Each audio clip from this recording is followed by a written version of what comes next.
Tonight's show is brought to you by the Great Arkansas Snowpocalypse of 2025, Vendetti Optics, and you, our listeners. It ain't no ghost town. People still live there. It's like, Jesus, Karen, chill out. You get it. I didn't name it that. Freaking Colorado did. Take it up with the governor.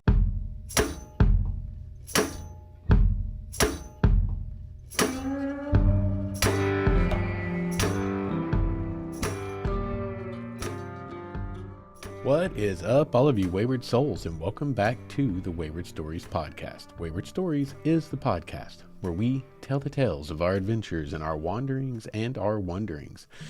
And we have got some wanderings. No, not wanderings, wanderings. But also I wonder about a lot of things too. So there'll be a little bit of both, but mostly we're going to do a lot of wandering tonight. Took the whole week off with PTO, and we're going to talk about that tonight because did a lot of things across a lot of places. Going to get you guys cued in on what's going on in southeastern Colorado, up into central Colorado. I did some wandering up there. So a lot of stuff on the docket tonight. As I mentioned, tonight's show is brought to you by the Snowpocalypse. I say that jokingly. We have about 6 inches of snow supposed to fall over the next few hours. I was talking to Rob C. from up in the Lou the other night, one of our faithful listeners, and he was talking about their snowstorm was starting. They had that big winter storm up across the upper Midwest that was starting last weekend. Well, down here in Arkansas, in Oklahoma, and I believe parts of Texas, it started started much earlier today for further west in Oklahoma, but it hit here about noon. So got a half a day off work and probably going to be off work tomorrow too, and a little bit snowbound. Don't really have to be. Clementine, she is a beast in the snow, but I think it's a great excuse to be. A lot of extra time to do homework and make a podcast episode that I otherwise wouldn't have time for. So tonight's show is legitimately brought to you by our perceived snowpocalypse here in the southern state of Arkansas. So let's get on with the show. First and foremost, as always, housekeeping. Please like, please subscribe, please go and rate and review. We haven't had a rating or a review in quite some time. So wherever you listen to the show, go rate and review. You know we appreciate it. And make sure and share it with your friends. Share the YouTube videos. If you guys watch on YouTube, that always does really well in your hiking groups, your biking groups, whatever. Anyway, support the show and it'll help us keep making it. So let's get on with tonight's shows. Before we get to Colorado, we're going to do a quick one-off story about a seize the moment style adventure my daughter and I took. We were sitting here. I had her for the first half of that holiday week and did not have her for the second half. So I was planning my big adventure towards the second half of the week. And in the first half of the week, we had a lot of little adventures planned here for her and I. But we were sitting here Saturday night. And we were watching some show on, I believe it was Disney Plus, and a commercial comes on. And it's a commercial for, we've talked about it before a little bit, Silver Dollar City, our big theme park here in the central United States, down in southwest Missouri. Only about 3 hours from where I live in Fort Smith. And it was like, of course, it's a theme park commercial, but it's about their like home for the holidays, Christmas time in the mountains, Ozarks, whatever. I don't know what they call it. But anyway, the video was gorgeous, right? There's lights, gorgeous lights, freaking everywhere. And it did. It looked beautiful. And my daughter is like, oh, Daddy, that would be so cool. Look how beautiful that is. Maybe we could go. Well, you know what? I bet we can't go this year, can we? But maybe we could go next year if we planned for it or something. And it's like she had this glint in her eyes, but then almost immediately checked herself and went crestfallen like, yeah, we probably couldn't possibly do that. And I was like, yeah, I don't know, girl. I don't know. You know, there's not many days left. Who knows? I don't know. And then the more I thought about it that night, she went to bed. The more I thought about it, I was like, okay, I've already got a season ticket for myself. It'll only be a 1-day ticket for her, which is only like $80. If we don't stay the night up there, you know what? We could totally pull this off. So she wakes me up 5 a.m. the next morning, as she always does, because that's her schedule here for some reason. And, we wake up, I get her in here into the living room and I'm like, hey, you want to go on an adventure today? This is a normal question when she's here. It's like, where are we going to go adventure today? And she's like, yeah, we should definitely get out of the house. Let's go on an adventure today. Where are we going to go? And I was like, I don't know. What if we went to like Silver Dollar City and just checked out the lights or whatever? And she was like, oh, her eyes got huge. And I was like, but I mean, like, if that sounds like a terrible idea, we don't have to do that, of course. We definitely don't have to. We could just do something else, And she was like, no, no, no. I was messing with her. It was fun. So we did. We set about getting ready. I fed her breakfast, threw our stuff together, and we took off. And we went 3 hours up there. We spent the day in Silver Dollar City riding everything we could ride that wasn't closed because of the cold. We spent the day freezing. She didn't. She runs at like 1,000,000 degrees Celsius. She's growing so fast. Her metabolism is insane. I'm old and dying already, I guess, and I'm freezing. My hands are numb. So it was actually kind of fun. We went in anywhere we could fit to get into. We went into where they were blowing glass traditionally, because they had the kilns in there. I was like, girl, it's going to be hot in there. So we went in there and watched them blow glass for a while and warmed up. We went to the candy shop, of course, and warmed up. It was a fun experience, but it was cold. We rode what rides we could. We had a blast. But then nighttime came and it did get very cold. But you know what we did? We got to see the lights. And y'all, it is nothing short of some. It definitely struck me as like, this is kind of magical. I mean, I'm a dude, right? Like I can't imagine to a 10-year-old child and a 10-year-old girl at that got Disney in their head, that got all these beautiful things in their heads, and it's like I can't imagine. It had to be magical because even to me, it was a little bit magical. Every building there. And for any of you that have never been there, I would actually suggest Googling it, taking a look at some of the pictures from inside the park to get an idea what it's like. It's not Six Flags. Six Flags has no trees. You have heat stroke when you're there, no matter what, because there's no trees. It's not like that. It's not a sterile environment. It is built into the Ozark Mountains. The hills you have to hike up and down sometimes are steep.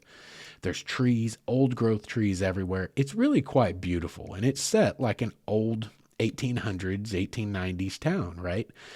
And most of the people, it's sort of weird commercialized living history in a way, but it's cool. Like, because they've got like first rate roller coasters and things. Anyway, it's super cool, but everything was decked out in lights. And it was so beautiful. I've never really quite experienced anything like that. Like being surrounded by an entire small city, so to speak, and everything is decked out in a classy way in lights. It wasn't just like Santa Claus flew overhead and vomited Christmas lights on everything like you see sometimes people will do with their yard. It was very well done.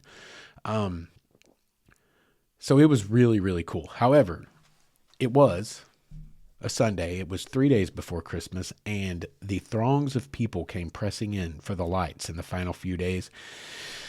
I do suffer from social anxiety, but I have also learned to handle it over time. I have got a lot of training in how to stay calm in panicky situations, from different things, search and rescue, all these different things. And I was feeling panic attack on the horizon because it was like, you don't understand when I say it was a-holes and elbows. It was insane. You were literally almost pressed onto other people, just trying to move with the crowd like an amorphous blob. It was like an amoeba trying to make its way through the primordial ooze, right? And you had to like catch a line where someone was just spearheading their way somewhere and people would fall in behind them and you would just try to fall into that flow. It got overwhelmingly intense. And we were both like, peace, it is time to get out of here. Took us forever to get out. In the future, I think we may do it again, but we learned some very important lessons. Don't do it right before Christmas. Do it like in November when they have the lights up, maybe in the middle of the week or something. Set it up a little different. Definitely go potty before you go get into line to get onto trams to get out into the parking lot, because she did not. She's like, I'm good. Then we get to the parking lot finally, 45 minutes later, and she's about to wet herself. It's 12 degrees outside. There are no bathrooms in the parking lot. I was like, girl, can you just wait till we get the car? Maybe we can get in the car. We can get down the road. But I also knew there was already a line of traffic a mile long, not moving. So we had to do the classic parent move where it's like, find a dark corner of the parking lot in between two complete strangers' cars where no one seems to be around, and I just guard the gate basically while she pops a squat and pees with her poor little hiney out in 12-degree weather in the middle of the night. Like it was that kind of adventure. In the end, we were both ready to come home. We both had headaches. We were both freezing, but we were both like, that was a fun adventure. That was totally worth it. That was an experience you will not forget. But future planning may be in order to do it more properly, more comfortably, and to remember to go potty before you go try to get in line to get out of that place. And I will say this. They have that kind of narrow gauge train that runs around the park, like full size. You can ride it, narrow gauge. That thing was decked out in lights, and I got a video. It may be on my Facebook page. I don't know if I put it to Instagram. I'll have to go check. I'll try to find it and put it up on Instagram for you guys to go check out when this drops. I'll see if I can, if I still have it. But it was really cool. It's like pitch black, and you've got the train all decked out in lights running through the park with the steam. It's like a steam-powered locker. It was insane, guys. It was super cool. There was a certain magic to it. So don't forget to seize the moments. That's how we're opening tonight's holiday adventure road trips. Choose your own adventure way of living that I've chosen over the last 7 years. That's how we're kicking it off tonight. Is a little story about a seize the moments moment with my daughter that totally made her day. That made her holiday season. It really did. Over just seeing something and taking advantage of it, seizing the moment and saying, you know what? Why can't we do this? What's another $100 bill in the big scheme of life? That's another $100 in debt, whatever. When I die, no one's got to pay the debt anyway, right? Right? Anyway, let's move on to me heading up to Colorado. And we'll talk about that for the rest of tonight's show. So tonight's show could be, in a way, it could be titled An Idiot's Guide to Southeast Colorado. You guys may remember An Idiot's Guide to Hot Springs National Park. That show's done super well, by the way. And when I go back and listen to it, I'm like, it was actually a pretty good show. Hot Springs is a great place to be like, no, listen, you're going to show up and not have a damn clue what to do because it's not clearly marked what to do. And after I spent 2 days there, I kind of knew the situation. It worked out perfect. So tonight could almost be that about Southeast Colorado. But there's more in this show than just that. But as you listen, you're going to find out many lessons I learned. I've been to Colorado before. I've had a good time there before. But I found out some things because I went around Christmas. It's the wrong time of year. In a sense, to the wrong part of Colorado for this time of year. The off season, so to speak. So let's talk about that. I started out day one, Christmas morning. I woke up, I hit the road, and it was foggy, heavily foggy. Literally, from the time I left my house at what the heck ever, stupid o'clock a.m. and the time I finally hit roughly the Texas border, that's about where it started to let up. And then I still had heavy overcast for a while, but it was a pretty trippy drive in that much fog. The drive itself, I've talked about it before. Anything going west from Fort Smith it's actually kind of pretty until Oklahoma City on Interstate 40 because it's the green country of Oklahoma. It's hills. It's the plateau, the foothills of the Ozark Plateau. And from Oklahoma till basically New Mexico, it's ugly and boring, except for the big wind farms can be kind of visually striking, but it's pretty boring. And that's true even when you hit Oklahoma City and then you start to angle northwest towards Colorado. But there was something really interesting. In that upper panhandle of Texas, there's these two towns, Pampa, Texas, and Borger. I don't really care what the pronunciation is, so don't bother emailing me.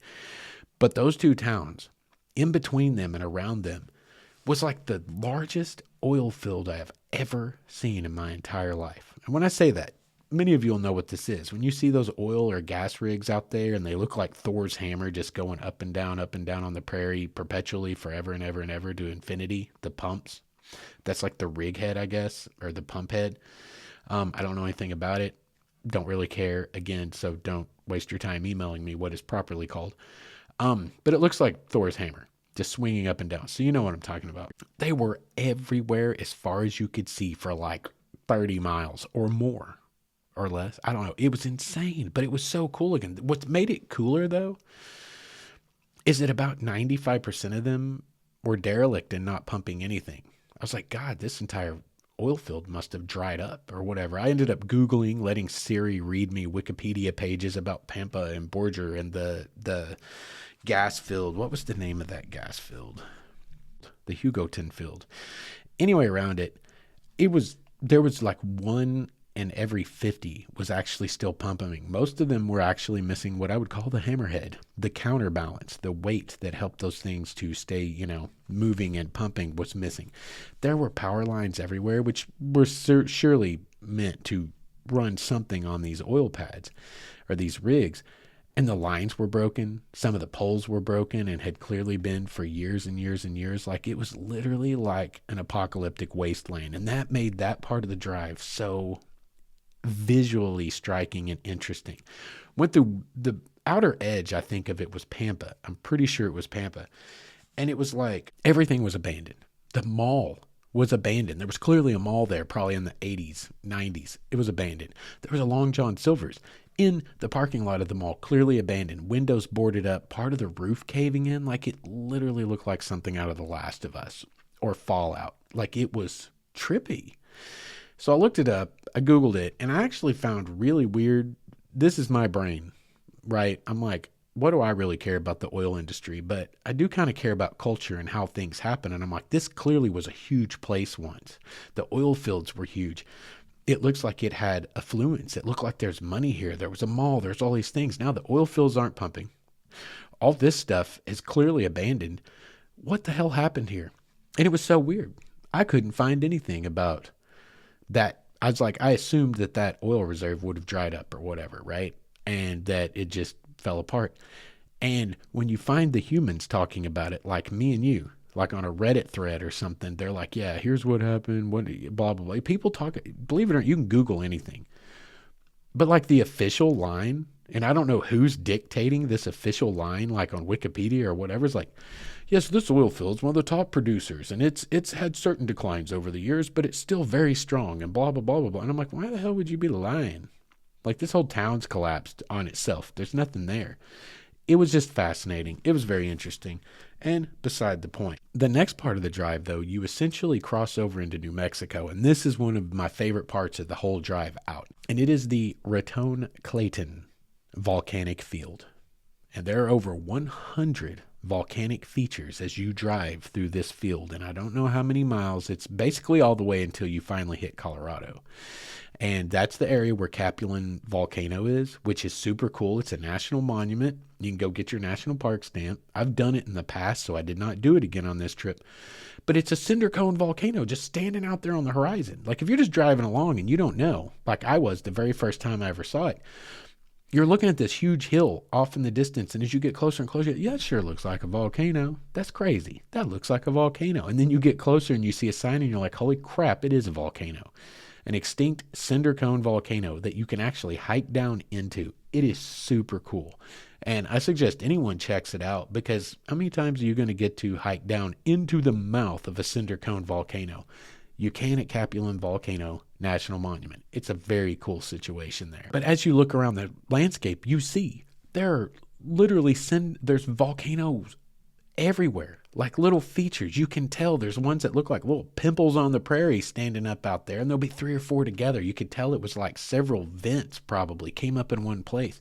There's a massive shield volcano, or a stratovolcano, the kind that we think of, the big massive ones that has been extinct for however the hell long, and it is eroded way down, but you can tell, you can see it in the features. You drive for miles and miles and miles in an ancient extinct volcanic field. And what's so crazy is you can almost, at least me, I have a vivid imagination. We've talked about this, but you can almost see it in your brain. You can almost like see these things popping off and, like, I don't know, dinosaurs walking across in front of you. And I mean, I think it's because we've all seen The Land Before Time. That's probably what my brain was pulling from to create this graphic in my head. But you can essentially almost envision it, because there's literal structures on the landscape everywhere you look for miles and miles that are popping up out of nowhere. And you're like, look at that. How cool is that? So that's a very interesting part of the trip. Because how often do you get to drive through a volcanic field? Clearly it's not active. But the features are very visibly identifiable, if that makes sense. You can tell you're looking at volcanic features and you're going through this whole field of them. And that's why I said it's like the Land Before Time comes to mind. There's volcanoes popping off in the background and dinosaurs doing like sing-alongs as they walk across the valley, whatever. It's a very super cool part of the trip. And then you finally make it to Colorado, and this is towards the end of my day. And I'm going along, and I see this sign that says the Ludlow Massacre. I was like, what the hell is the Ludlow Massacre?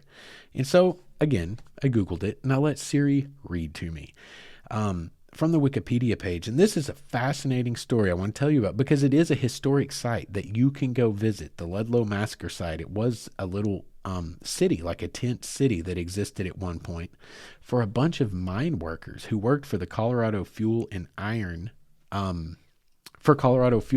They were all miners, or they worked in the steel. I think these were all miners.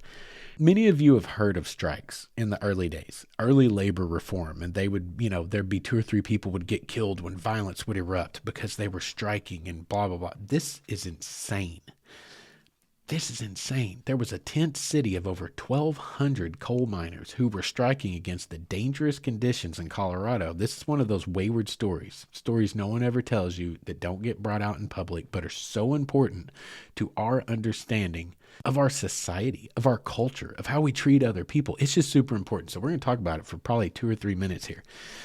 1,200 miners and their families living in a tent city, striking from the dangerous conditions. Colorado had like an enormously higher death rate of men working in the mines than anywhere else in the U.S. I think it was like 7 out of 1,000 men died in the mines. They had like 1,200 over the course of a few years that died. Everywhere else in the country, this includes like West Virginia, all the coal mines that this country is famous for, everywhere was like 3 out of 1,000. So it was more than double the death rate just in Colorado. So much so that it was being looked into by Congress and the president and all these things. Well, these guys go on strike and they're like, we're not doing this. A lot of the most dangerous jobs they had were unpaid. It's like that room's starting to collapse. Go in there and jack it up with timbers, but they had to do it unpaid. And that part I did not even understand, but it's literally in the history books and it's recorded. So apparently it's a thing. So they strike against this. This is some BS, right? Would you do that? I wouldn't. This is what's crazy. The Colorado National Guard, called in by Rockefeller, or at least it is purported that Rockefeller, the man who owned these mines, orchestrated this, though I believe it was never proven. The Colorado National Guard, with this other group of armed men called strike breakers who would come in to break up strikes, took up residence on the top of a crest of a hill over the town and installed a machine gun. And it opened fire into a camp of 1,200 men, women, and children. It blows my mind that the numbers weren't higher. There were only 20 people killed over the course of that massacre. But it's men, women, and children. And the Colorado National Guard, paid off by a rich jerk. Listen, I'm just saying, these stories are important to remember because we just elected Elon Musk as president, apparently. Oh, wait, I don't do politics, do I? But that's some scary-ish what's going on right there. We need to remember these things. Money has clearly been in political rings for a long time, and really rich people have been able to get away with murder for a really long time. But here is an example of something horrifying that happened to a bunch of innocent people who were just trying to make a living and take whatever table scraps rich man would give to them, right? Because capitalism works for everyone, right? Right. And ended up, because they said we don't want to die, trying to make money to feed our families. The Colorado National Guard, in conjunction with a rich man, Rockefeller, maybe you've heard that name before. They kind of built part of this country. And these strike breakers that were also paid to come in and do this, they literally mounted a machine gun on a ridgeline and opened fire on a camp of 1,200 innocent people to put an end to a strike so the rich people could keep making their money. Wayward stories. That is a wayward story. Fascinating. If you have time and you ever make this trip, you should check out the Ludlow Massacre site. And as you go on into, I believe it's Pueblo, yeah. When you make it into Pueblo, you actually drive by one of the coolest buildings you'll ever see. It looks like an Urbex dream come true. And it's the Colorado Fuel and Iron Steel Mill. And what's so crazy is for all the evil that this CFI did, Colorado Fuel and Iron, to keep things going, killing innocent people in this. And this was actually a war. It's called, I believe, the Mine Wars. Anyway, this was like an actual issue that went on for a long time, and a lot more people were killed than just those 20 over several incidents. That was just the big massacre. But these guys were crushing the rebellion, so to speak, when all they were doing was striking for better wages, better, safer conditions, and they just shot them to death, right? And you see this enormous giant steel mill, and I believe it is a preserved site that I would love to go visit. But as you read about it online, it's like they talk about how wonderful Colorado Iron and Steel Fuel and Iron was and all these things and how much it did for the community and the local area, for the economy, etc. And it's like, wow, you're not talking a whole lot about all the people they killed to make money, like cold-bloodedly with a gun, are you? Anyway, it's a fascinating part of American history. It's a fascinating Wayward story as far as I'm concerned, and I just wanted to point it out. I'm going to start doing that in every episode. When I find these little stories that no one knows about, I'm going to point them out because it fits right in line with everything I do and everything I'm about. And also, there's a lot of interesting stuff out there to go explore. But after that, head from Pueblo on into Canyon City, which was going to be my base camp for the next 3 days. And I had my Christmas dinner at an IHOP because there was no Denny's. And I was sorely disappointed that there was no Denny's in Canyon City. But IHOP did just darn fine, and I had dinner with like 6 or 7 of my new best friends, road warriors out there on the Christmas holiday, doing it their own way. About 6 or 7 of my new favorite wayward souls, right? We talked a little bit. We all chatted as we ate, waited on our dinners, and it's pretty cool. There's a whole brotherhood to that holiday travel thing. There's a lot more people out there that do what I'm doing, as I've discovered over these years, than you might expect. And if any of you are doing this, you've already found that out, or any of you are thinking about doing it, you never have to feel alone out there, because no matter where you go, you're going to run into some of these wayward souls doing exactly what we're doing, and it's kind of cool. We have our own little brotherhood out there. It is pretty neat. But anyway, that was day 1 of my road trip adventure into Colorado. And we're about at the break now, so we're going to take that break. And when we come back, we're going to talk about day 2 and day 3. And it gets a little bit more interesting from here on out. So you guys stick around and we will catch you right after the break. What is up, all of you wayward souls? I want to tell you guys about our newest sponsor, Bendetti Optics, a brand based right here in the good old US of A, Portland, Oregon, to be exact. And I bought my first pair of Bendetti sunglasses about 1.5 years ago and fell in love with them, so much so that I got online and ordered a couple of more pair. And when I did, there was a small shipping snafu, an order fulfillment snafu, and I got on the phone, gave them a call, and guess what? I get a call back from who? One of the big men themselves, right there in Portland, from the top of the chain.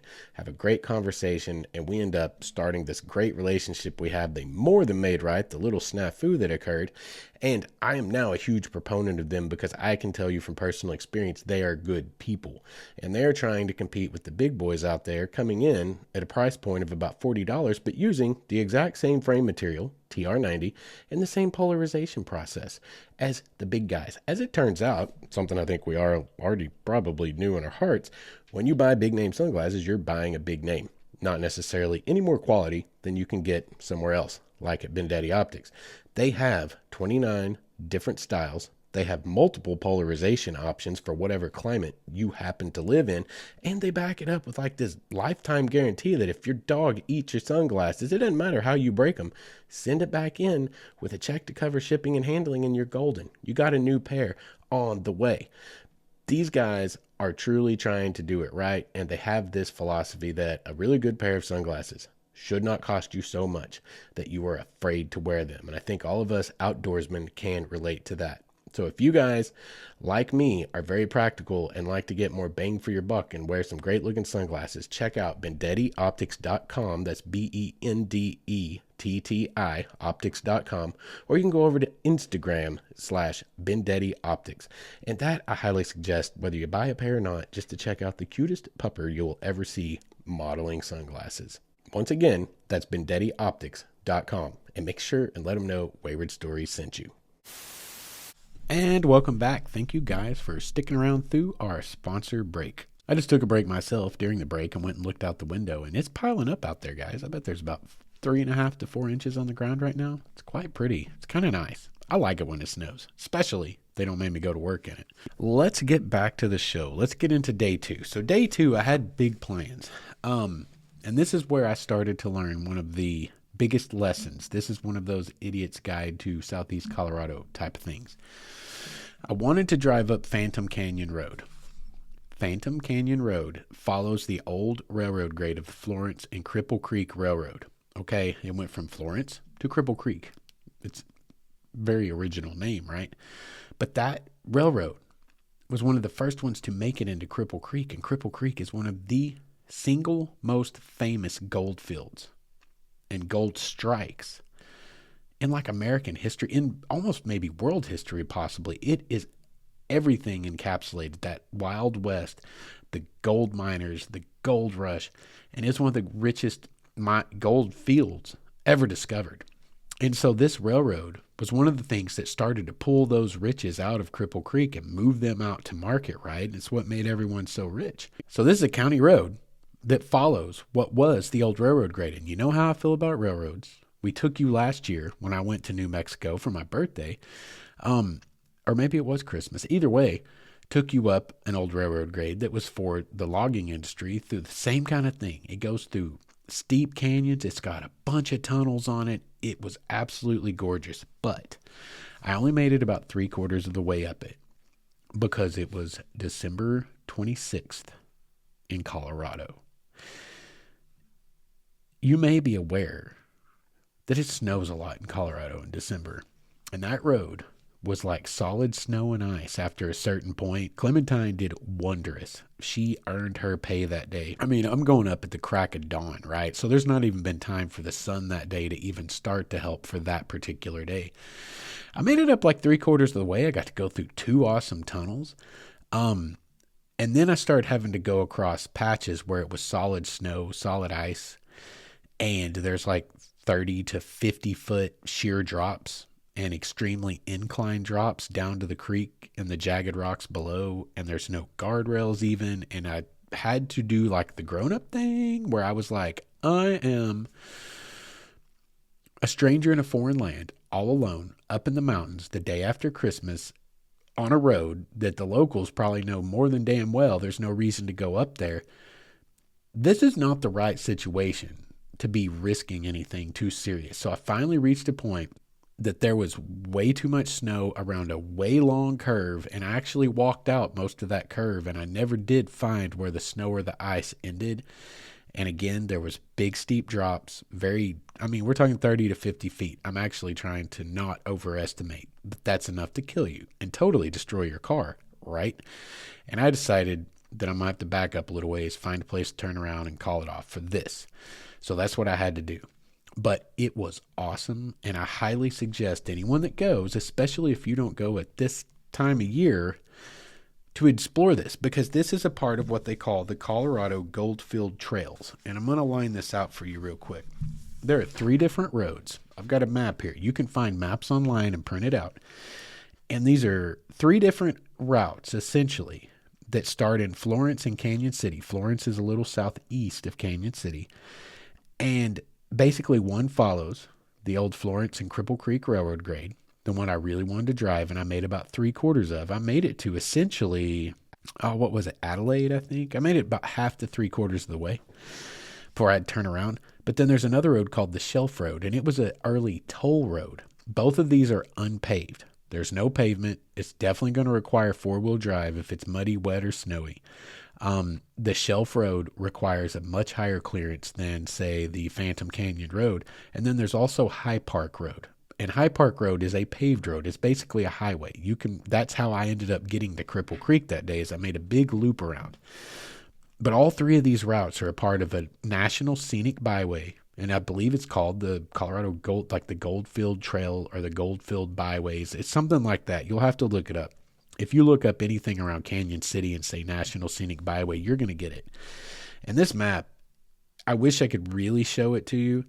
It's here we go, Gold Belt Tour Scenic and Historic Byway. That's what it's called. These roads are gorgeous. Unfortunately, not completely passable for me. This is where I started to learn one of those lessons. It snows in Colorado in December. Duh, Justin. Well, I do know that. But the last time I went to Colorado, like 5 years ago, it was wonderful weather. There was even still some yellow on the aspen trees up near Buena Vista, which that comes into play into this story here in a little while. And in my brain, I always go on Thanksgiving or Christmas, right? In my brain, I always go on my birthday or Christmas. But I forgot that trip I did not. I went in like mid-October, and that's why there was no snow anywhere. That's why the roads were okay. And I had made a critical slip of like critical thinking, to use this word critical too many times in a sentence, and found myself in Colorado where all the side roads and back roads, after you get up about 9,000 feet in elevation, were basically closed and inaccessible. And not even locals with jacked up four-wheel drives were driving them. There wasn't a track in the snow. People were just like, nah. So I ran into a little bit of trouble. And this was a problem for me because what do I like to explore? What am I not? Like touristy tourist, right? I mean, I'll go to touristy places, and we're about to talk about that. But I prefer to go adventure and explore things that less people see, that are harder to get to. The trails are less crowded. I prefer to go a little bit further back. I'm less of a tourist and more of a, just kind of a modern day explorer, right? I want to go discover and see and learn. Colorado, in this portion of the state, maybe it's the whole state, I don't know. But this portion of the state, it's essentially a tourist attraction. And so to go in December, I found that I'd blocked myself out of a lot of things. The snow kept me out of a lot of places, but additionally, everything was closed. Because it's not the tourist season. Even when I got to Cripple Creek, the only thing I could find was the old jail museum open to even really find anyone to talk to. And it also happens to be where y'all may remember this, that unfortunate accident happened in what was the name of that mine? It's a famous mine in Cripple Creek. Anyway around it. Was it the Molly? I don't know. Doesn't matter. Except that there was something of a tragedy. There was some tourists that were down in the mine that got trapped down there for a couple hours. I did get the whole story, and I'm not going to play it out or tell it here. From a local, just a month after it happened? 2 months after it happened? Because I think it happened in August. Maybe it was October. It is a bad deal. So I wasn't going to get to go anyway because it would have been closed. That actually happened on the last day of their season, which makes it more tragic even. That was their last day of operation for the year. And that happened, and that made it even more tragic. But anyway, everything was closed, and that guy was the only place open. And he told me, he's like, well, really, the only reason we're open is I'm bored. I'm a volunteer and I've got nothing else to do. So here I am. And I did get at least a good overview of the area. He told me where I needed to go to find the mines to explore. And that's what we're about to talk about. But I learned, don't go to Colorado in the winter. I mean, unless you like to ski. I don't. Skiing's not my thing. Tried to snowboard once. I don't think I've ever told y'all this story, so I'm going to. When I was about 20, I was 20 years old. My buddy was a snowboarder. Two of them were actually. And I got all hopped up. I was very athletic in high school, and I thought, I can totally do that. Let's go. So I bought me a snowboard. Bought a Airwalk 5150. You young folks may not remember Airwalk. I don't know if it's still a brand. But I bought one, and it was a big thing back then, and it was gorgeous. And I was like, I got some Arnett goggles. Like, they were Series 2 back then. They were top of the line. I was on eBay, dude. I was tearing up eBay, if that tells you anything. We didn't get stuff on Amazon. I don't think Amazon was even a thing yet.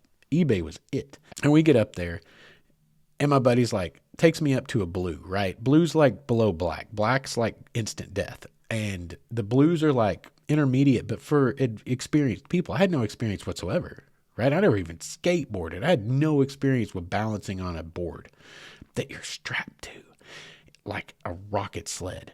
Anyway, we get up there, and I was like, so what am I supposed to do, Casey? Like, I don't know how to do this. I was expecting some instruction here or something. He's like, listen, man, ain't nothing to it but to do it.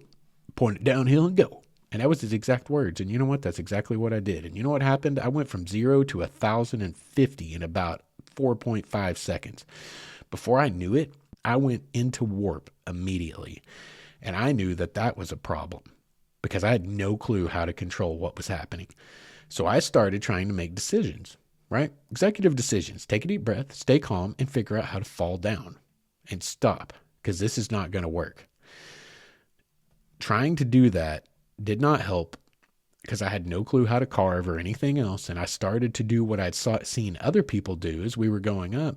And what it ended up happening was I was airborne, end over end for a minute, landed funny on one of my knees, blew my knee out. First run, blew my damn knee out, which happens more often than not because I have this weird thing with my knees disjoining. But I was miserable for the rest of the trip. It was the worst experience of my life. Never do it again. I literally spent the rest of the trip hanging out at the snow oasis, as they call it. This was at Winter Park, as a matter of fact. And basically, because I had this sick Airwalk snowboard and these thick Arnett goggles, and I looked the part, I basically hung out at the snow oasis for 4 days hitting on girls. Because there's nothing else for me to do. Because I sure as hell couldn't snowboard. My knee was swollen up like a cantaloupe. It was a miserable experience. So unless you are going to Colorado to ski, if you're adventurers like us, wayward souls, like we wayward souls, maybe not the place to go, because the only thing open is tourist places, and there's not many of them. Most of them are closed, and all the backcountry is, if you did cross country, if you're from the north and say you cross country ski, say you snowshoe, it would be really cool. But I'm not set up to do that. I'm from Arkansas, man. We ain't need that today. I could probably use some snowshoes. It would have helped with the cluster down at the end of my road today where there were 6 cars basically piled up that I spent an hour after work. We got off work at noon trying to push out of the ditch, trying to get started up the hill, trying to get the hell off the end of my road so I could just get home. It was a whole thing. Snowshoes would have been great for that, but I don't have any because I don't live in Minnesota or where the heck ever, Colorado. Canada. I love you Canadians. You guys would have handled that no problem at all. Anyway, getting back to the story, I learned a lesson. And for any of you that don't want to go to ski, or maybe you're not going to elk hunt like a lot of folks around here do, or whatever, mule deer hunt, maybe not the time of year to go. What's really there is tourist stuff. And that's the other thing you need to know. Tourist stuff is super expensive. Everything out there is hyper expensive. Gas was literally a full $1 more a gallon there than when I left here in Arkansas. So super high priced everything because it's a tourist area. And that time of year, all the tourist stuff is closed and all the backcountry stuff that I love is basically snowed out. And I wasn't set up to cross country or snow ski or snowshoe. But anyway, lessons I have learned. I should have chose Big Bend, which was my other option. That would have been the smart decision. But again, lesson learned, and I still had a good time, as we're going to continue to talk about here. So what ends up happening is I go up to Cripple Creek. I take the long way around. I hit the one road that is open, which is the High Park Road.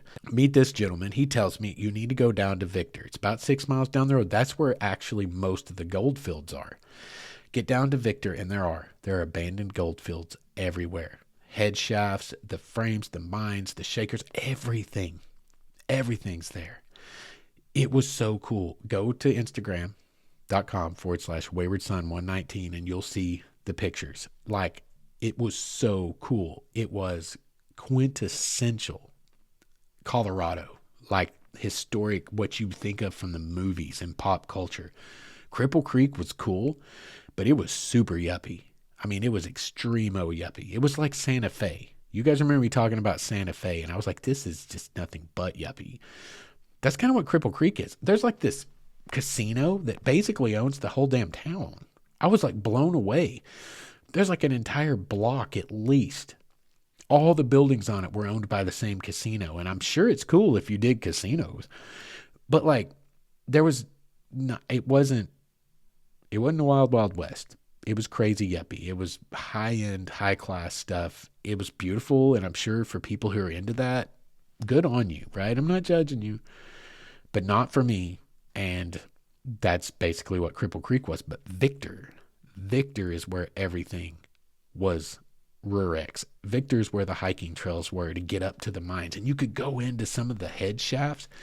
You could go in where they were controlling the cables that were pulling the carts and the miners and the elevators up and down out of these vertical shaft mines. I got so many cool pictures. Y'all, there was a house Let me tell you this story about this house. I saw this house up on the hill, clearly abandoned. Super fascinating looking place, right? I'm like, that's my jam. Let's get up there. Clementine, owning that road, even up there over 10,000 feet. Let me see, I made a note here. Victor and its gold fields, especially, the altitude was 10,243 feet. So you're over 10,000 feet. The oxygen is getting a little thin, but the snow was there quite heavily. But Clementine did great, got me up and down the mountain just fine on those roads. And there was this house up there. The windows were all shattered, but there were still curtains hanging in the windows. For this house, probably last person that lived in it may have been the 1940s or 50s. Get up there, everything's abandoned. I walk in. It was so cool. So I started taking pictures, like these drapes that are tattered and sun bleached or just hanging. It was eerie. It was so eerie, and I loved it. But what's crazy is I felt haunted in that house. I legit felt like I was not alone in that house, right? I went into all these mines, all these head shafts, all these freaking gear houses, all these things all over that damn mountain. And it was sterile. It just felt like any other day. It was super cool. I got a bunch of pictures, but I went in that house and it felt haunted. Was it? I don't know. I didn't see nothing. I didn't feel nothing. I didn't hear nothing, except inside I was like, I really want to leave. I don't want to be here. I took pictures. I got really one of the coolest. I got such a cool picture. And what's so crazy is it's a simple picture. It's literally just one of those tattered curtains blowing in the breeze through a shattered window. But it's everything about it, the lighting, the angle. It just, good photography is like good art. It's good anything, good painting, whatever. It's supposed to evoke an emotion, and there's something about that picture. There's something about that picture, and I'm not even sure what it makes you feel, but I've had many people actually comment on it. And they're the same way. It's like, I just love that picture. I don't know why. It's haunting in a way. It's very cool. Super cool. So Victor was a score. Victor's just south and east of Cripple Creek. That's where all the mines were. I went down into town. I found a shop that was open. I was able to get a couple of fun little keepsakes for my daughter, for some of my historic nerd friends down here. Something for myself. And I got to talk to the shopkeeper. And the shopkeeper, there's like so beef, y'all. There's totally beef between like Victor and Cripple Creek. And I would say that it's good-hearted, but I'm not sure that it is, because even in some of the literature they gave me, I came home and I read it, and they were like they're seriously, the people in Victor, they have beef, man. There's some bitterness about Cripple Creek, because Cripple Creek got famous, right? Cripple Creek is the name, right? Victor's where all the gold was, like 6 miles down the road. Victor's where all the miners lived. Victor's where all the gold fields were. Victor's where all the money came from. And the way she put it was, let me see here. I wrote down her quote. Victor produced the gold. Cripple Creek got the fame. And Colorado Springs got the millionaires. So basically all the rich people that owned the gold fields lived in Colorado Springs. Victor is the place that became famous because it was like the shipping hub, I guess, Cripple Creek was, and maybe where the assayer's office, I'm not sure why that was, but Cripple Creek's what became famous, blew up. Colorado Springs is where the actual owners of the mines lived, and Victor was like the offensive lineman of that whole situation. They're the ones that got the job done. They're the only reason anyone was able to win the game, and they're the ones that no one's ever heard of. And there's totally beef about that, and it's so fun. Like, that's so fun to me. I don't know why that's fun to me.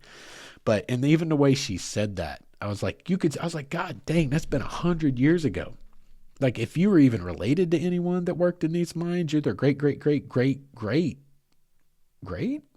I don't know, grandchild. But there's a certain amount of beef there that just cracks me up because it's so old and it doesn't matter, but it was fun. It was fun. Victor's the place to go if you want to really go exploring and you're in that area. You can get pretty backcountry up there. I didn't even get to get that backcountry, and I was already in the mess. There was so much to explore, so much to photograph. Classic Colorado views. Vistas, mountains as far as you can see. Absolutely gorgeous. So I do highly recommend checking out Cripple Creek, but especially Victor. When you guys go on this adventure yourself, Cripple Creek, again, yuppie town, owned by a casino. Like, it literally looks like it's essentially owned by a casino, most of it. But it was still a really cool place to see. And I would definitely say check out the prison museum. That was super cool. The guy that was there that day was super cool, very knowledgeable. His wife actually works at Bent's Old Fort, where I was a month before. His wife works for the National Park Service down there. So that was all really cool. And that basically wrapped up day 2. I did try to drive back down Phantom Canyon Road. I wanted to see how far I could go because I wanted to drive as much of it as I could. I thought maybe I could drive several miles. And it's just that one section that was impassable. I got like a quarter of a mile and I was like, nope. This is worse than it was down there. So basically I'd made the right call earlier in the day, 7 a.m. that morning, when I decided to turn around and drive back down the canyon and make the loop around on High Park Road. But anyway, things you should know about the area. There you go. So that was super cool. Let me make sure that I'm not missing anything here for day 2. Yes, when I made it back into town on day 2 in Canyon City, it was just starting to get dark and the Santa Express train was about to leave on the Royal Gorge Railroad. I did not get to ride it. I waited too long. That was on me. I waited too long to do it. And then by the time I went to do it, the only ticket left was a cab ride, which would have been cool, but cost $250. No, thank you. Not paying that much for it. So I got to get some photographs of the Santa Express train heading up the gorge. We'll talk a little bit more about that in just a minute. And then I had dinner at this place. This is what I wanted to point out. Happy Endings Caboose Cafe. It's right there at the train station. This is the Canyon City Rio Grande train station, what it was. Now it's owned privately by this Royal Gorge Railroad. And right there on property, they have 200-year-old cabooses that have been retrofitted into beautiful little restaurant cafe style place, and they make hella food. I had burger and fries, classic. It was so good, and it was under like $15. I said everything up there's expensive as hell, and it is, but the food was actually quite reasonable, and I don't know why that would be, but it was, and it was really good food, and it was a really neat experience to sit in this 100-year-old dining car. I think it was a GNW, Great Northwestern Railroad. I'm pretty sure. I think I saw something while I was there, but anyway, it was beautiful. And it was so cool. It was such a neat experience. So check out the Happy Endings Caboose Cafe if you guys go to town. The food's reasonable. It's really tasty. And it's a really cool atmosphere within which to eat your dinner. That wraps up day 2. So let's get into day 3. And this is going to be the last thing we talk about. We're not going to talk about my drive home because nothing really substantial happened. And I took the same route home. So we're going to finish up with day 3, and that'll put us over an hour, probably hour 10, hour 15 minutes, about a standard episode. So we're just going to keep them moving on here. So day 3 dawns. I quite honestly, just being real with y'all, and I don't know why it matters. I have to point that out. I don't know why I need to qualify that, but I was actually thinking about going home and eating the third night in the hotel and just calling it a loss because I just kind of wanted to go home. Day 1 had a lot of disappointments in it, even though it was super cool to check out Phantom Canyon Road as far as I could. But then I get up to Cripple Creek and everything's closed. It was very cool to check out Victor, but as I surveyed the landscape that night while I was eating dinner at the Happy Endings Caboose Cafe, I was like, there's nothing freaking else to do here other than like go to Royal Gorge, which I could do, but that's quite a bit of tourist money too. And I'm not really that interested in going to Royal Gorge. It's really a touristy thing, and I'm sure it's cool to see, but it's just not really my thing, right? So I go to bed. I wake up on day 3, and something just came across my mind. I was like, wait a second. How close are we? Do you really want to drive all the way home, eat that fee? There's got to be something to get into here. So I looked, and I came across, and I had this idea that I had seen earlier in the day or in the trip or whatever, and it's the Alpine Tunnel.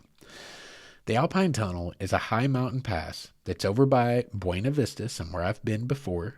It's 2.5 hour drive away, but I'm already 11 hours from home, right? And I still have another night in a hotel, and I'm kind of scrambling to try to salvage a trip that really wasn't going so hot, and I was already feeling some kind of way, and I just almost calling it quits to go home.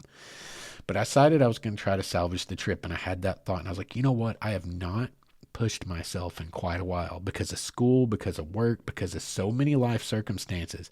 I haven't done a hard hike in a long time. I want to know I can still do it. It's been 2 or 3 years. I feel like I'm in better shape and health than I have been because of choices I've made and decisions I've made.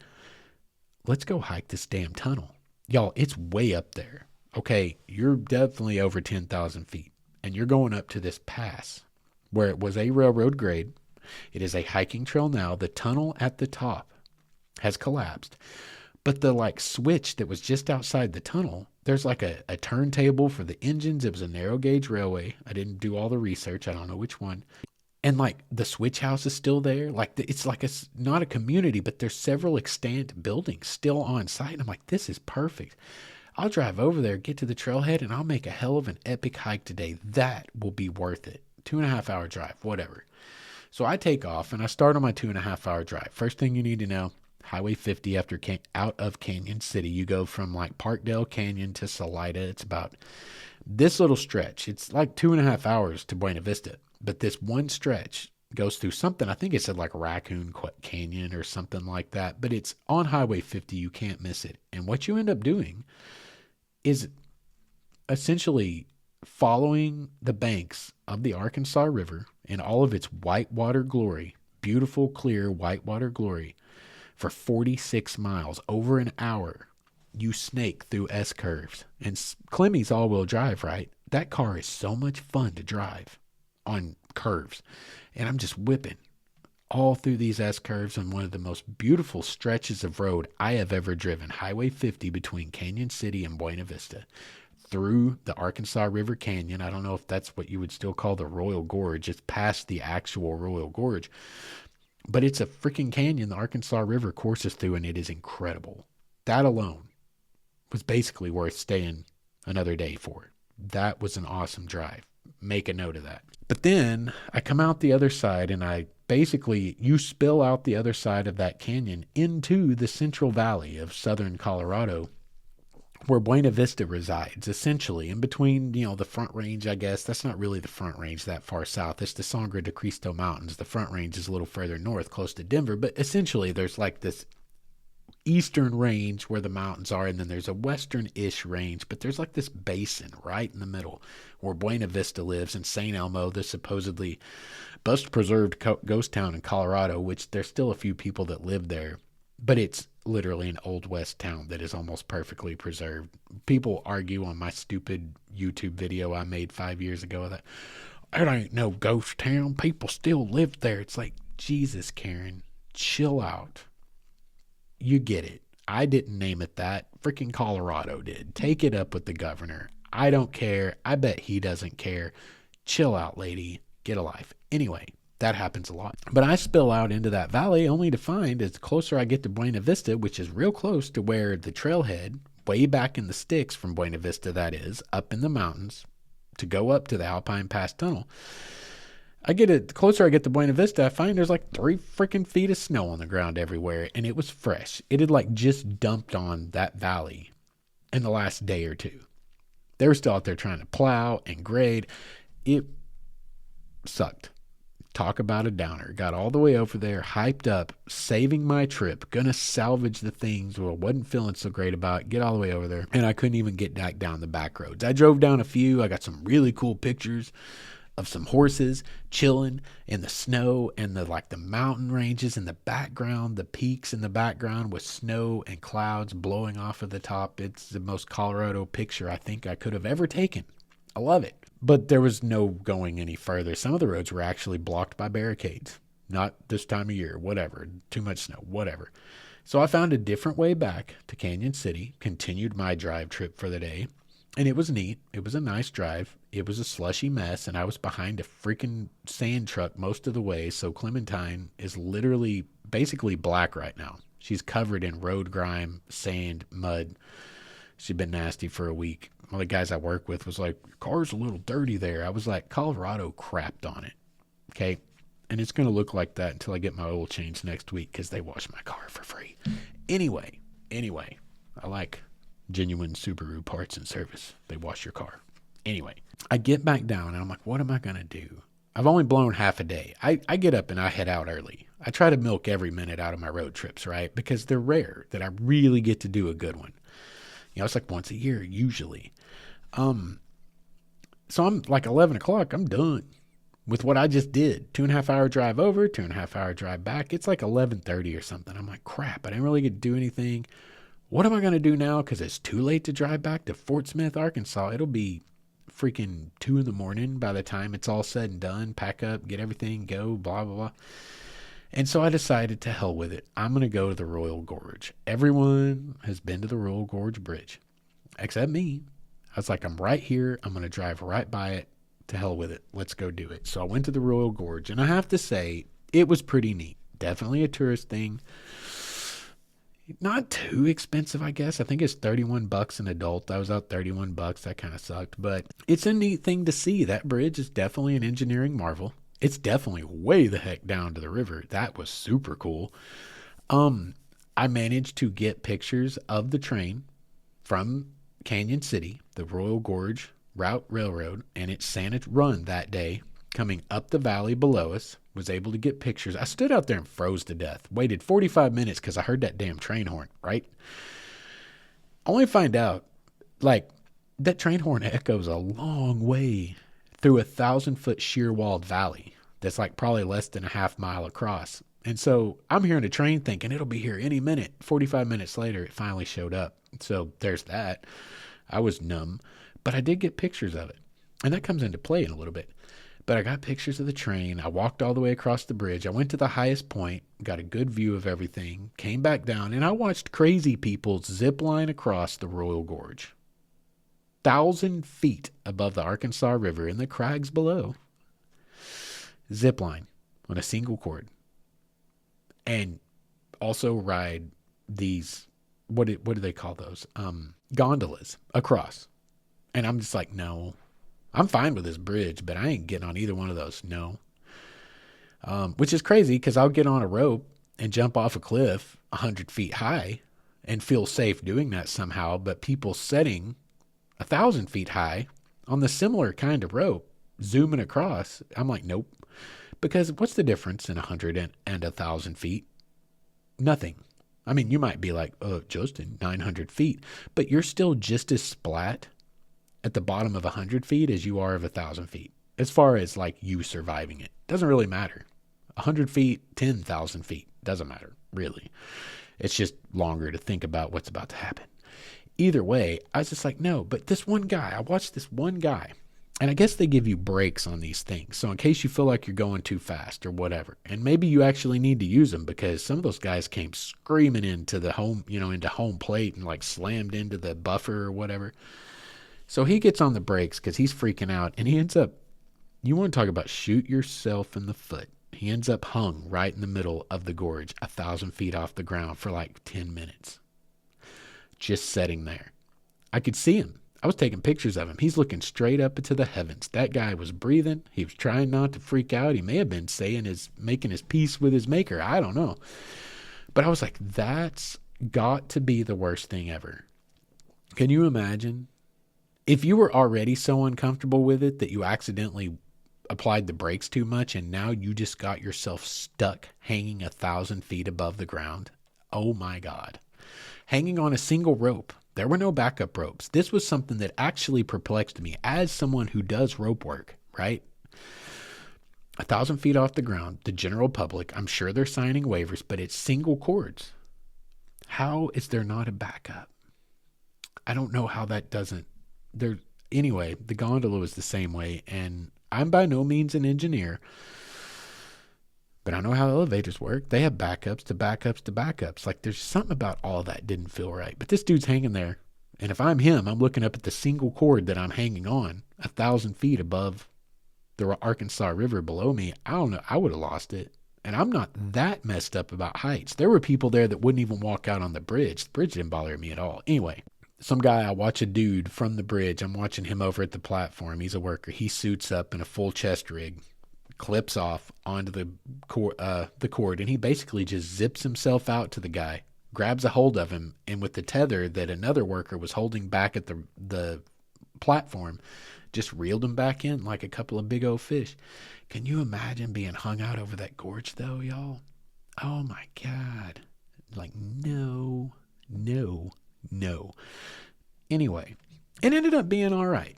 Not really my thing, but Rural Gorge was super neat to see. It was cool to get pictures of the train going through the valley, of the bridge itself. I set up in their cafe. They also have a cafe where the food is extremely reasonable. And I want to tell you this because I literally paid like $3.50 for a big old hunk of like pizza, and it was so good. It was so really, really good. It's like, it wasn't New York style pizza, but it was built like it. It was like the size of a freaking pie plate, right? For a single slice of pizza for under $4. It was so good. It was so crispy. I love crispy pizza. Like, I like thin and crispy. I don't, Chicago style's good, all that. The deep dish is all right, but that's my jam right there. And that was some of the best freaking pizza for under $4. Super cool.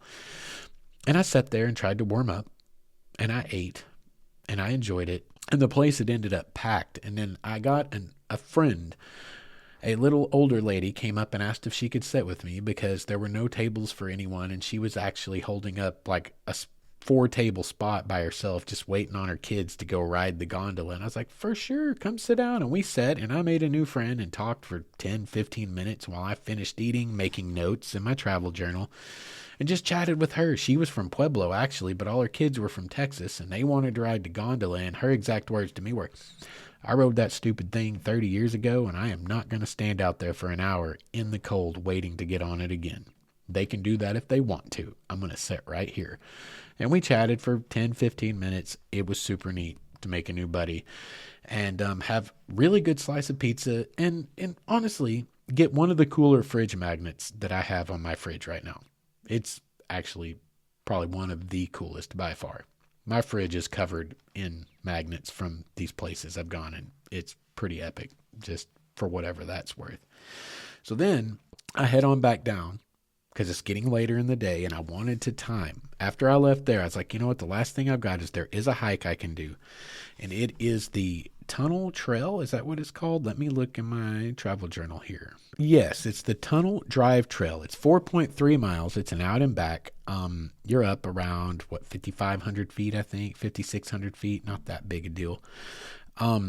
It goes up the Arkansas River, and it follows the gorge, and it follows the train. And I was like, if I time it right, I'll be able to get the train coming through around sunset. That's going to be cool. And maybe I can get photos of it. It ought to be a nice hike. It's a fairly easy hike. I'm not sure why the trail is there. It's got tunnels on it too. Obviously, Tunnel Drive Trail. It strikes me as another railroad grade, but I don't know if it is because the railroad grade is down in the valley right next to the river. I don't know what's going on with it. But once you get up, you gain a couple hundred feet, I think, total. And it was an awesome hike. I made the hike. I got some cool pictures of the tunnels, of the valley, of the river. And sure enough, I got a really cool picture of the train snaking through. And that's a fun story because I'd been hiking and hiking and waiting. And I heard it coming when I was not at the most opportune place to get a photo of it. And I ended up running down that trail, killing myself in the cold and the lower oxygen. You're up at a mile high, roughly 5,300 feet or so. And I'm running down this trail, and I finally found the right place just as it started to come into view. And I absolutely did manage to get a good photo of the train snaking right along the river. When I say snake, it was very serpentine part of the route. It literally kind of came in from left, zoomed over to the right, came back out to left, and then went back right around a little bit of a ledge. So I did get a really cool picture of that. That was cool. That hike was cool. Sunset was so-so because there was more cloud cover than there was like beautiful colors. But it was a really neat hike. It was a good way to wrap up that trip with something fun to do and cool story that happened there. I'm coming back down, and I pound when I hike. I've probably mentioned that before. A lot of people can't hike with me. And I mean, they can because I slow down. But like if you're just hiking at my pace, I leave people in the dust. I overtake people on the trail all the time. And it's not like I got anything to prove. I don't care. That's just the speed I walk. And that's how I hike. And I think it's the beats per minute in my head that I operate at. Because once I get to hiking, you get in a zone. It's almost a meditative place. It's almost a trance style place. So I'm just like, bam, bam, bam, bam, bam, bam, bam. And I overtake people all the time. And so I overtook some people on the way back down the trail and started talking to them. And it was cool because we got to the longest tunnel about the same time together, and it was getting really dark, and the tunnel was really dark. And I was like, I'm so glad you guys are here. I don't have to go through the scary tunnel alone. And they laughed, and we all kind of walked through the tunnel together. And for real, you got into the center of that tunnel, all you could see was pinpoints of light in either direction. And it was pitch black. You couldn't see your hand in front of your face. I checked, couldn't see it. So we talked as we went through, walking towards the light. Come to find out, they were on the train that I had photographed earlier that day when I was on the Rio Grande Gorge, like on the bridge, the Royal Gorge Bridge. They were on the train that was going through the valley, and I was like, are you kidding? I waited 45 minutes to get a picture of that train coming through the valley, and they're like, really? So I was like, listen, if you want me to, here's my card for the podcast. You go to the website there. You can actually contact me through the website, and I will happily email you the picture of the train coming through the gorge if it's any good. It may not be any good. It's down in the shadows 1,000 feet below me. But if it's remotely decent at all, I will happily email you a copy of it, because how cool would that be? Like, these people traveled from, I believe they were from Texas too. They were like, yeah. And she took my card, and I'm going to, like, I haven't heard from them yet. Maybe they don't care, but how cool would it be? You go up, you go all the way from Texas, you go on your family adventure, you go to the Royal Gorge, you ride the train on the Santa Express train, and you actually, by chance, meet someone later in the day in a totally different random place who took a picture of the train you were on 5 hours ago going through the valley on your big family road trip. How cool would it be to have that picture? Be like, that's the train we were on. That one. Not one like it that ran later that day. No, we were in those cars. I don't know. I'm weird like that, but I think that'd be cool. I'd be like, hell yeah, send me that picture. I'm going to blow it up and put it in a frame somewhere. That's neat. So, gave them a card. We will see if we hear from them about that. Who knows? I hope we do. I love making new friends out there. So it ended up being a pretty interesting little adventure. I did struggle with it. Like I said, there was some washouts. I made some poor planning choices, not really thinking about how much snow would be there at the higher elevations, how much it would keep me from, and really not thinking about the fact that that part of Colorado is extremely touristy. So most of the main attractions, like that would have been my backup, right? Oh crap, I can't go into the backcountry. Everything's completely blocked off. Even roads are closed with gates. I guess I'm going to have to do some tourist stuff. Cool. It's all closed. Most of it is closed. Very little of it is still open. So I had to learn some hard lessons about planning. And usually I plan so well. But this time, I slipped right through the cracks. Didn't make the right decision. And it still ended up being a fun trip. That's maybe the lesson to take here, is you can still salvage a trip. It may not be exactly what you were shooting for, but I still managed to get to Cripple Creek. I still managed to explore the Victor Goldfield, which was better than really what I expected out of Cripple Creek even. Got to do one of the most beautiful scenic drives I've ever done, following that Highway 50 from Canyon City over to Buena Vista. I'd suggest anyone goes and does that, guys. That drive was gorgeous. I can't imagine what that would be like at sunset. That would be beautiful. The light, the golden hour light spilling through the valley, off the peaks, down into the river, wherever it gets the chance. That drive alone was an incredible drive. The Florence and Cripple Creek Railroad, the Phantom Canyon Road, definitely. That is a designated backcountry byway. Totally worth the drive. I did not get to do most of Shelf Road, but someday in the future, I intend to go back when some of those other things may be open. We'll see down the road. I have other adventures I wish to take before that ever happens again. But we did get to make something out of it. And what's the best part of it is I wasn't sitting here at home depressed over the holidays, and I made some new friends. I met people out there, man. I met those folks that I got a picture of their train going through the valley. I met that lady waiting on her kids and talked to her just about life in general and what it's like there in southeast Colorado. It was a cool trip. It ended up being a good adventure and some good lessons learned. So you can always salvage something, even if things don't go perfect. It's all a matter of just putting in the effort and trying to change your perspective around a little bit. It's not always easy, but it can be done. And in the end, I had a very interesting adventure. So that's going to wrap us up for tonight. I don't think I missed anything in here. No, looks like we got it all. So anyway, we're going to call it a night, and I can get back to chilling out, watching the snow fall out the window. I may even put a log in the fireplace. Feeling cute. May burn the house down later. IDK. Like, I don't trust that the flue is clean in this fireplace because it's a duplex that I rent. And based on the upkeep by the ownership for the 3 years I've been here and maintenance requests, there might be raccoon families living up in the chimney. But who knows? YOLO, right? You only live once. So maybe we'll just light a fire log in there or something and see what happens. We may end up with raccoons in the house later. That'll be interesting. Anyway, we're going to wrap it up. You guys, again, please like, please subscribe, please go rate and review. If you want to know anything about what's going on with Wayward Stories, our projects, it's waywardstories.com. Instagram /waywardson119 if you want to see pictures of all these adventures that we talked about tonight. And if you want to get in touch, just shoot me an email at mywaywardstory@gmail.com and we will have a conversation. It's one of my favorite things to do. Anyway, I hope you guys had a good holiday. I hope your year's getting off to a better start than some of the people I know. There's been some crazy stuff going on in the world around me with people. I don't know what's going on. It's pretty wild. It's almost like there's been voodoo hexes passed out or something. It's wild. So I hope your start to the year is better than all that. And we'll catch up with you in a few weeks when we get another podcast episode turned out. Until we do that, you guys get out, explore, go play in the snow. If you've got the opportunity, half the country is covered in snow right now from what I understand. Get out and make some memories. Remember, in the end, it's the experiences in life. That's what this is all about. So get out and have some experiences. Make some memories.